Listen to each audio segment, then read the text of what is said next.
my favorite things in this world. Tears. That's right. I'm a pro-crying sort of man. And I was thinking to myself, what have been some of the more impactful films in my life that seem to promote a lot of emotion from me? And 5 wonderful movies came to mind. So in this video, I'm going to share my top 5 movies that have made me cry like a baby. In today's video, there are going to be spoilers for every single film that I'm going to discuss. I'll do what I can when I can.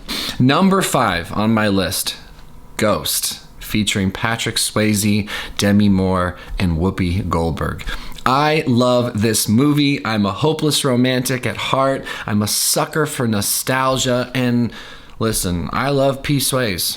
I love P. Swayze, okay? The charisma and the chemistry between all of the cast and just the idea of a love lost too soon, and Patrick Swayze's character Sam being this guy who struggles to express love and emotion, and now it's too late, right? Because he's tragically killed under shady circumstances. And so in his attempt to solidify that love and protect Molly, he's trying to communicate with her from the other world, and she can't see him and she's in danger. But Whoopi Goldberg comes in and she's playing a medium.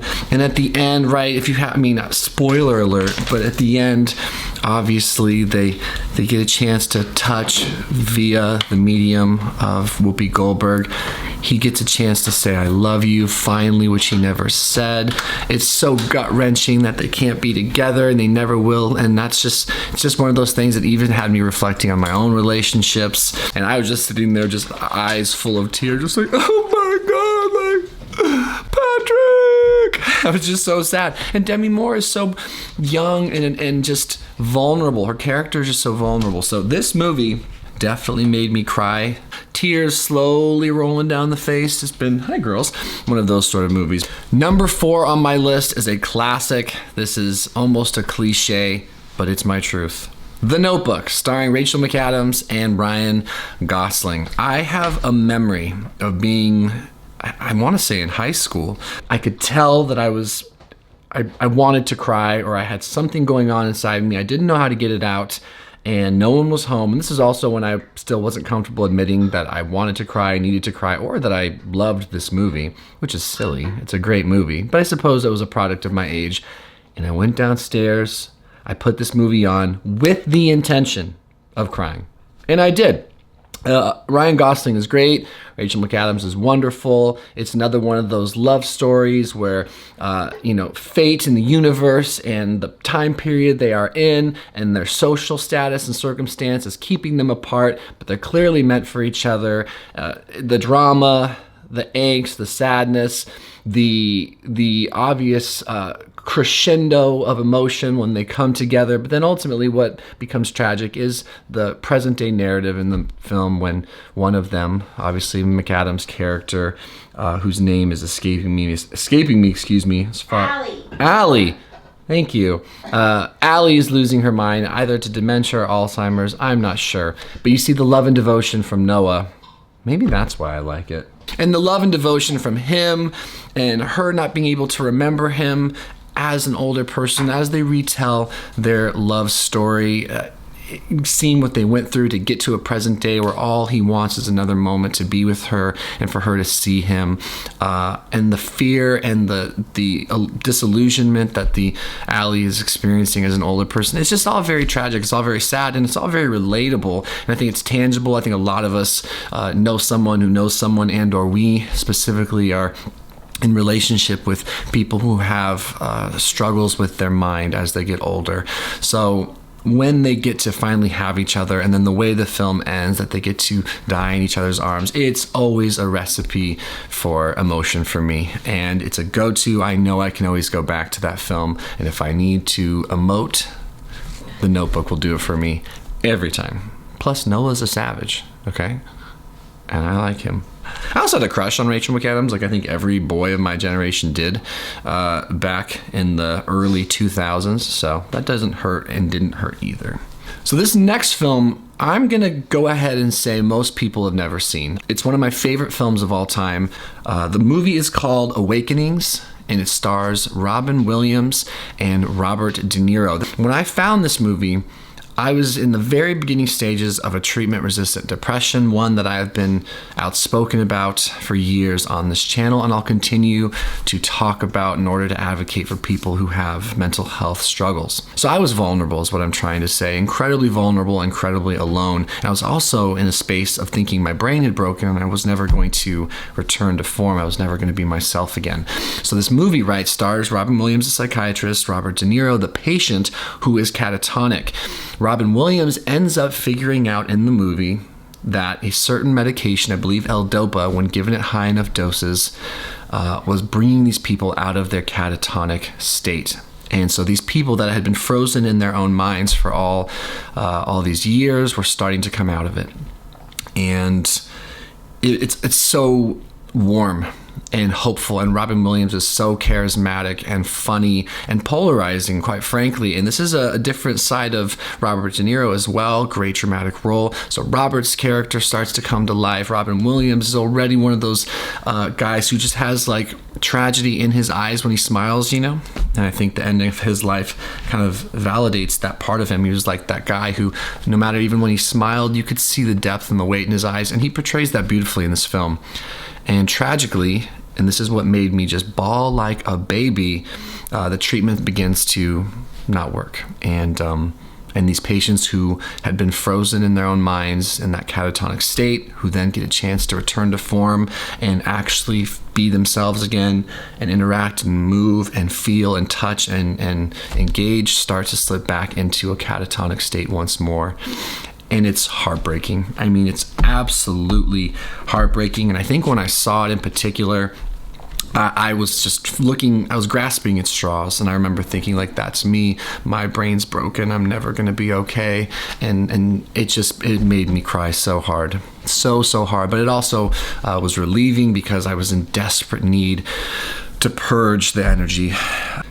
Beautiful, tragic, fantastic. The next film on my list, number 2, is called A Star is Born. This would be the second or third remake in 2018 starring Bradley Cooper and Lady Gaga. I had never heard of this film prior to watching this version, so I didn't know that it was something that was being recreated. It was brand new to me. And I love the cast of this film. I love the progression of the story.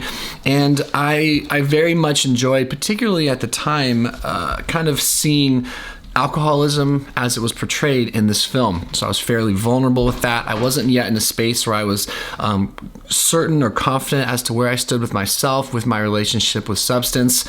So I was ripe to take in a tragic story. And holy shit, is this a tragic story. I've told my wife, because we watched it together, this is one of those films that I don't think I'll ever rewatch, because I found the ending to be so upsetting and so unfair and so sad as it deals with mental health, as it deals with trauma, as it deals with addiction.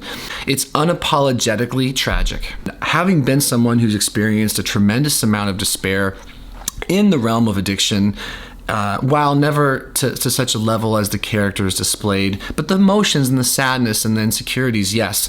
And also someone who's had suicidal ideations, I remember experiencing this anger and this sadness and this confusion and this frustration when the movie ended and Bradley Cooper's character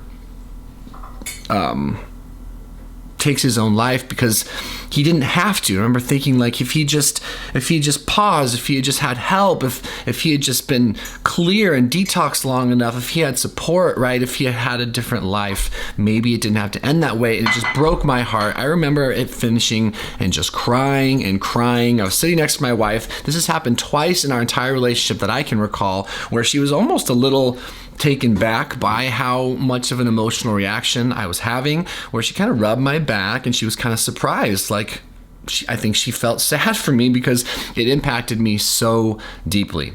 Had to sneak to a new location. Things got a little bit noisy where I just was. But the final film on this list, and the movie that by far made me cry more than any movie has ever made me cry, ever, like shocking how much this struck me, is a film called Lion. It was made in 2016, and it details the true story, which also includes, by the way, real life footage of these characters The true story of a young boy who was separated from his family in India, winds up in the UK, getting adopted by another family, and then goes back in search of figuring out what happened to his little brother and what happened to his family, and trying to find them and reconnect with them. It's a genuine emotional triumph of human spirit. It details the complexity of abandonment, of relationship, the strife and the chaos of poverty, struggle of adoption. It deals with personal identity and self-acceptance.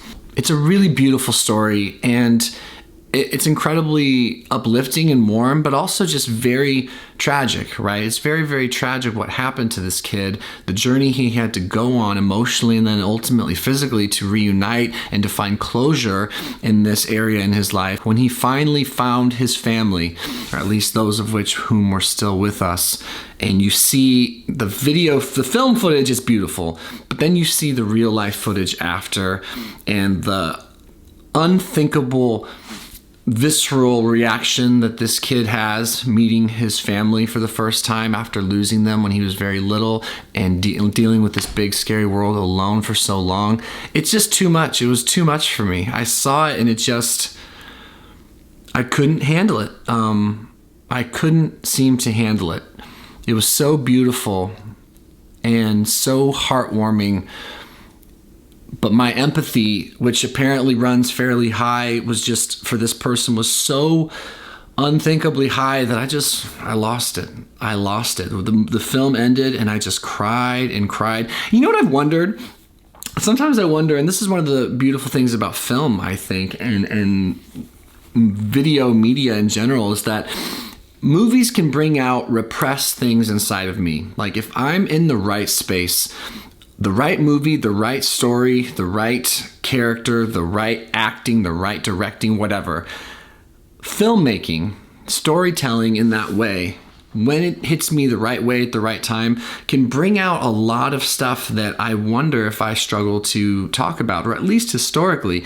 And so I'm so glad that I felt comfortable enough, and especially during the last two films I spoke about, A Star is Born and Lion, to just let it all out. Clearly, it was inside me and I was ready to cry. And I think crying is so beautiful. Those are my top 5 movies. Please, in the comment section below, what are your top 5 movies, or at least a few of your favorite movies that have led you to tears? I think we should share in the comments, see if we can't collaborate on this, and I will definitely watch what you guys recommend, because I'm always looking for new dramatic movies and emotional experiences with film. I'm someone now who's open to it. I seek it out. I'm happy for it, and I think it's important, especially for men who struggle to cry. Use this as an opportunity to tap into your emotions and let some of that stuff come out, and be comfortable with that and be vulnerable. It's a good thing. It's a healthy thing. It's something that we should promote. It's a strong thing.